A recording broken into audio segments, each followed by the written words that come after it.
என்ன எடுக்க போறேன்னா, இந்த 4 பாயிண்ட் கொடுத்துருக்காங்கல்ல பழமொழி, அதை வந்து டிஃபைன் பண்ண போறேன். என்னன்னா, அகல் வெட்டம் பகல் மழை அப்படின்னா என்னன்னா, சூரியன் சுற்றி வளையம் தோன்றினால் அதே நாளில் மழை பொழியும் என்பதை குறிக்கும். இதுதான் அதோட மீனிங். அப்புறமா செகண்ட் வந்து, கிழக்கு அதிகாலை மேற்கு வில் போட்டால் வராத மழையும் வரும். காலை நேரத்தில் கிழக்கில் மாலையில் மேற்கில் வானில் தோன்றினால் மழை நிச்சயம் பெய்யும் என்பதை குறிக்கிறது. தேர்ட் வந்து, கடுங்காற்றும் மழை கூட்டும், எடுங்கோபம் பகை கூட்டும். அதோட மீனிங் வந்துட்டு, பலத்த காற்றுடன் வரும் மழை மிகவும் கடுமையானது, அதுபோல வெளிப்படையாக காட்டப்படும் பகையும் ஆபத்தானது என்று உவமை. ஃபோர்த் வந்து, அத்தி மழை பிடித்தால் அடைமழை. அதுக்கு வந்து, அத்தி மரத்தில் அதிகமாக பழம் பிடித்தால் தொடர்ந்து கனமழை பொழியும் என்பதை குறிக்கும். அவ்வளவுதான். Morning to all. Myself Arya. I am going to present a seminar on the topic கல்வி மற்றும் வளர்ப்பு நெறிகள் பற்றிய பழமொழிகள். இதுல என்ன சொல்றாங்கன்னா, முன்னாடி எல்லாம் கல்வினா படிப்பு, எக்ஸாம், மார்க்லாம் முக்கியமா இருக்கு.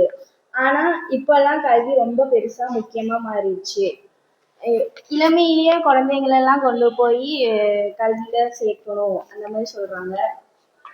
இப்ப கல்வி மனிதனோட அறிவு மட்டும் இல்ல, நல்ல குணம், ஒழுக்கம், பொறுப்பு எல்லாம் வளர்க்குது. கல்வி நல்ல ஒரு வேலை கிடைக்க மட்டும் இல்ல, சமுதாயம் நல்ல இடம் கிடைக்க ஹெல்ப் பண்ணுது. கல்வி இல்லாம இந்த சமுதாயம் முன்னேற முடியாது. 5ல் விளையாதது 50ல் விளையுமா?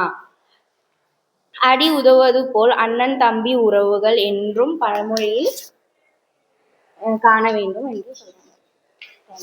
நான் வந்து எடுக்க போகிற டாபிக் என்னன்னா, உதவி, ஆடம்பரம் மற்றும் பழமொழி. பிறருடைய பிரச்சனையை வந்து நம்மளுடைய பிரச்சனை எந்த இது சொல்லாமல் அதையும் நம்ம எடுத்து இது பண்ணுறது தான் அது உதவி, ஆடம்பரம் சொல்லுவாங்க எல்லாரும். மனிதன் வாழ்க்கையின் உதவி அவசியம். மனிதன் தனியாக வாழ முடியாது. ஒருவருக்கொருவர் உதவி செய்தால் சமுதாயம் முன்னேறும். நீங்கள் ஒருவருக்கு உதவி செய்தானே அடுத்த சமுதாயமும் உருவாகுன்னு சொல்கிறாங்க. சிறிய உதவி கூட, நீங்கள் செய்கிற சின்ன சின்ன உதவி கூட நான் அனுப்புனா அவங்களுக்கு ஒரு பெரிய வாழ்க்கையை கூட தரலாம். பணம் இல்லாமலும் செய்யக்கூடிய மிகப்பெரிய நன்மை உதவி மட்டுமே. அவ்வளோதான். எவ்ரிஒன். இப்போ நான் என்ன சொல்ல போறேன்னா, நாட்டில் விளையாட்டுக்கள், தமிழரின் நாட்டு விளையாட்டுக்கள். இப்போ அந்த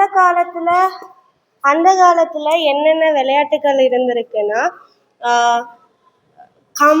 நம்ம வந்து கம்பு சுற்றுவோம், அப்புறம் வந்துட்டு உரி அடிப்போம். இதெல்லாம் வந்து பழமையான விளையாட்டுக்கள் அப்படின்னு வந்து இந்த இதில் சொல்கிறாங்க. இது யார் எழுதியிருக்காங்கன்னா, பாலசுப்ரமணியம் எழுதியிருக்காங்க.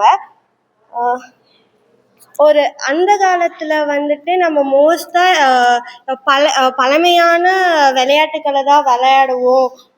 அதை பற்றியெல்லாம் கூறியிருக்காங்க. அப்புறம் வந்து தமிழர்கள் வந்து விளையாடும் இடத்த வந்துட்டு அவங்க ரொம்ப ஒரு எப்படின்னா ஒரு கடவுளோட இதுவாக நினச்சி அவங்க வந்து அந்த இடத்த வந்து நினைப்பாங்க அந்த மாதிரி. அப்புறம் வந்துட்டு அவங்க ஆப்போசிட்ஸ், அவங்களோட எதிரில் விளையாடக்கூடிய மனிதர்களையும் அவங்க ரிலேஷனாக யாராக இருந்தாலுமே அவங்க வந்து அவங்க ஒரு எதிரி அப்படின்னு நினச்சி தான் அவங்க வந்து ஆப்போசிட் பர்சனை நினச்சி விளையாடுவாங்க. Good morning everyone. நான் வந்து இப்போ என்ன டாபிக் எடுக்க போகிறேன் அப்படின்னா, சிலம்பம் அப்படிங்கிற டாபிக் எடுக்க போகிறேன்.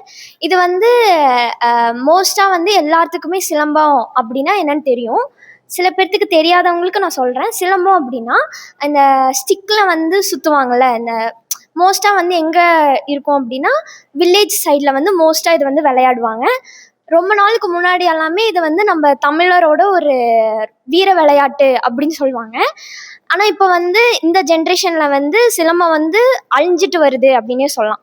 சிலம்ப விளையாட்டை வந்து அந்த சிலம்பம் டாபிக் எடுத்துக்கோங்க, பேஜ் நம்பர் 32.